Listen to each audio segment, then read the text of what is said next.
Everyone welcome back to my mini blog. હું છું Rima but અને ઘણા દિવસો પછી આજે એક અલગ બ્લોગ લઈને હવે તડકાનું છે અમારા જેવું કોઈ ગાળા જેવું કોઈ તડકાનું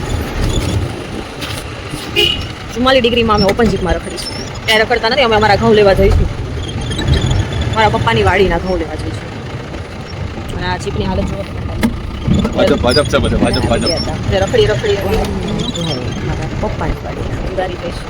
પછી અમે લેવા જતા રહ્યા હતા કેમ કે તડકો તો જો પાડી નાખ્યો હતો અને તોય અમે ઓપન જીપ લઈને ગયા હતા. અને આ પવન પાછો કેવો ગરમ પવન હતો. બસ ઘરે આવી ગયા અને થોડું ફ્રેશ થઈને આ લેપટોપમાં કામ કરતા હતા અને મારી પાસે કંઈ કામ હતું નહીં એટલે બસ જો કાંઈ આડું ઓડું કર્યું અમને કંઈ ટાઈમ જ નહોતો ને, એટલે સોરી ટાઈમ હતો પણ કંઈ કરવાનું કામ નહોતું. પછી બસ હરી ફરીને ખાવા પીવાનું જે નવરા બેઠા હોય એટલે તો ખાઈ પી લીધું. પછી શું જલસા કરી લીધા.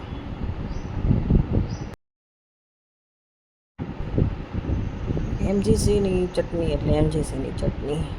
એ મને કોઈ પ્રમોશનના પૈસા નથી પણ તોય પ્રમોશન કરું છું કેમ કે મને ભાવે છે. વેફર સાથે બહુ મસ્ત લાગે. અને આ સાંજનું કામ છે.